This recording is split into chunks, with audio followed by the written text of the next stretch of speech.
Hello students, एक बार फिर से सभी का वेलकम है आपके अपनी यूट्यूब चैनल अस्पुंज स्मार्ट स्टडी क्लासेस पर। तो आज की क्लास में हम लेकर के आए हैं आपको most important questions previous year के और टेंथ क्लास का मैथ्स है। इसमें हम लोग आज नए नए क्वेश्चन सीखेंगे और आप हमें कमेंट करके ज़रूर बताएंगे कि एक आपको क्लास कैसा लगा और इस तरीके से हम और वीडियोज़ आपके लिए बनाएं, ये आप हमें कमेंट करके ज़रूर बताएंगे।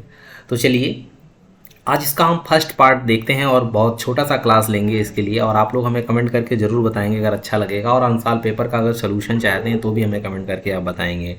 और चैनल पर अगर हमारे साथ आप नए जुड़ रहे हो तो चैनल को ज़रूर सब्सक्राइब कर लें, अपने दोस्तों में भी शेयर कर दें ताकि वो भी इन वीडियोज़ का फ्री में फ़ायदा उठा सकें।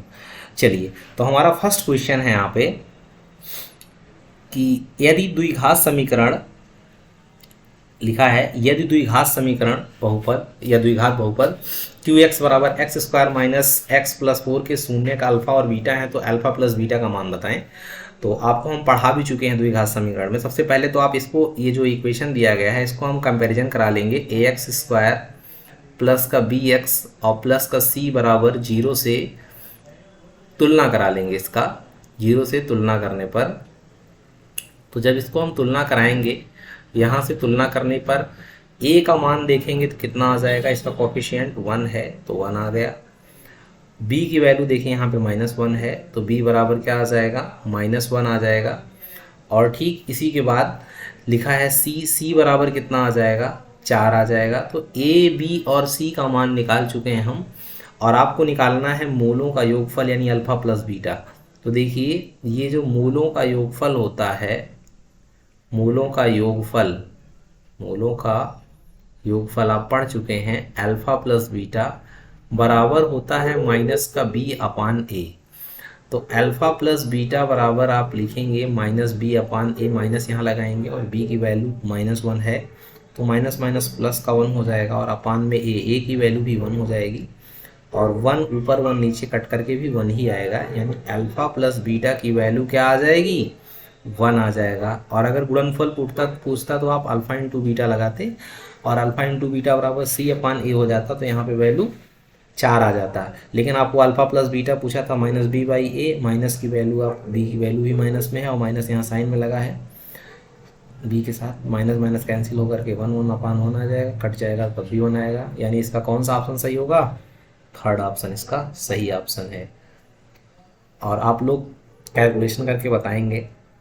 चलिए नेक्स्ट क्वेश्चन देखते हैं।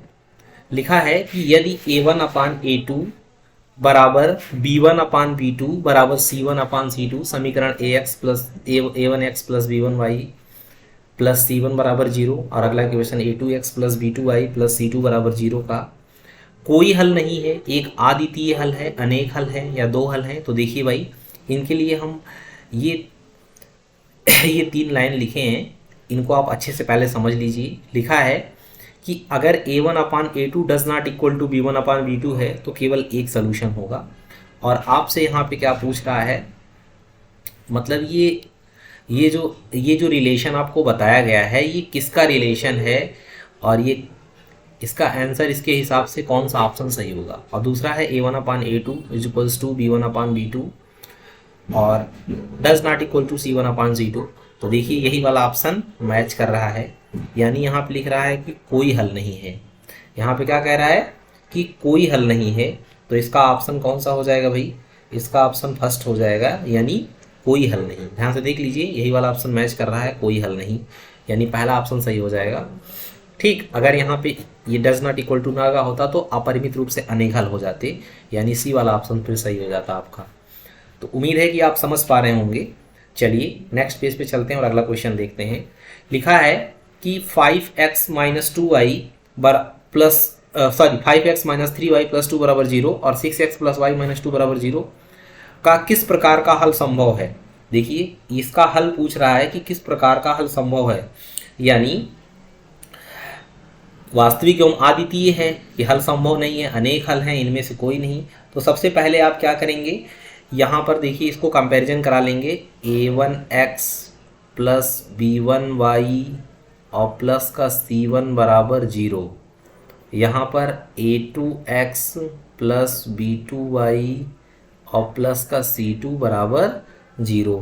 और यहाँ पे आपको निकालना है A1/A2 बराबर B1/B2 और बराबर C1/C2। पहले इतना लिख लेते हैं हम लोग। तो A1 की वैल्यू का इतना आ जाएगी 5/6 इज इक्वल्स टू B1/B2, यहाँ पे -3/1 और C1/C2 इसकी वैल्यू कितनी आ जाएगी 2/-2।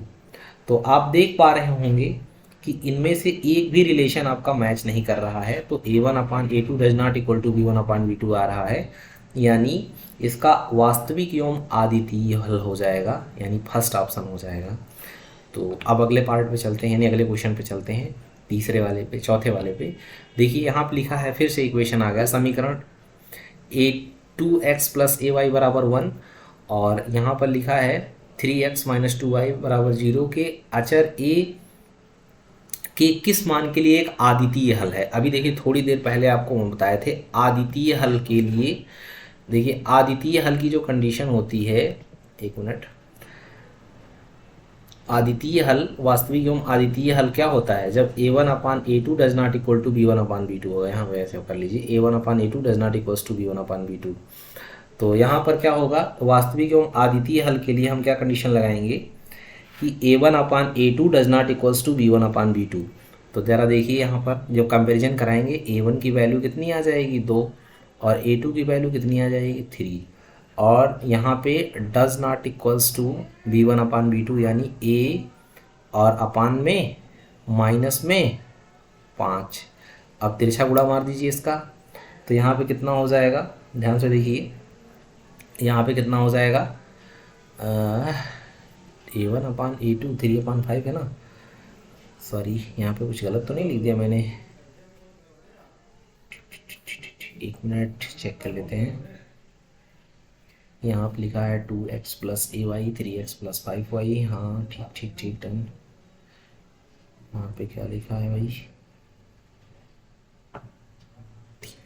ठीक ठीक, यहाँ पे कितना हो जाएगा 3a और डज नॉट इक्वल्स टू 5 दूना -10, यानी a बराबर अगर देखें तो -10/3 डज नॉट इक्वल्स टू आ जाएगा 10/3।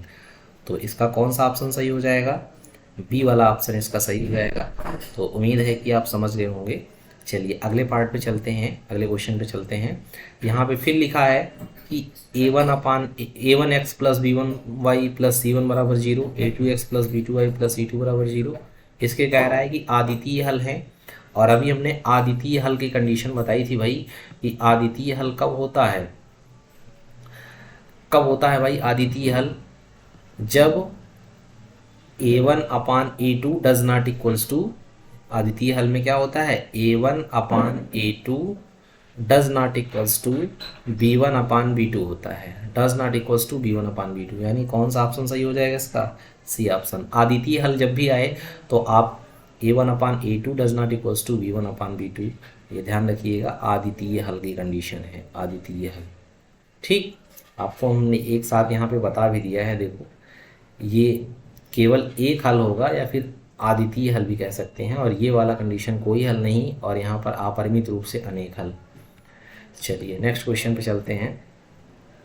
छठा क्वेश्चन है, कह रहा है कि इनमें से इसका कौन सा हल होगा। तो भाई इसको सॉल्व कर लीजिए, बहुत आसान सी चीज़ है।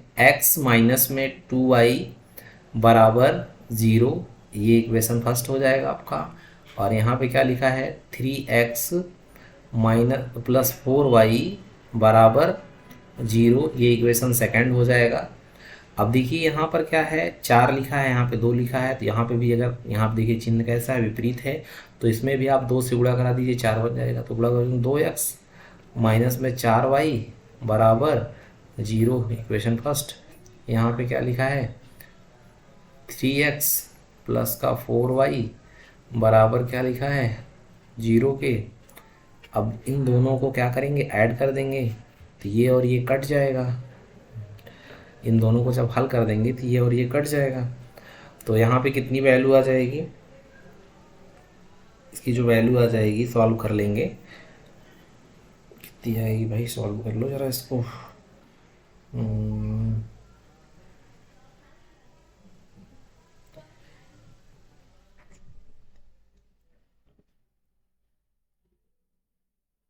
यहाँ पे आ जाएगा 5x। सॉरी, क्वेश्चन में कुछ गलती लिखी है मुझे लग रहा है, एक मिनट, क्वेश्चन चेक कर लेता हूँ। सॉरी, यहाँ पे क्वेश्चन में 10 है, ये सॉरी आप सही कर लीजिए, नहीं गलत हो जाएगा। यहाँ पे क्वेश्चन में 10 है, तो यहाँ पे कितना आ जाएगा, 10 रहेगा। यहाँ पे कितना होगा, 10।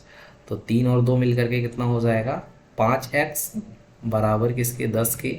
तो x बराबर कितना आ जाएगा, 5 से डिवाइड हो जाएगा, 2 आ जाएगा।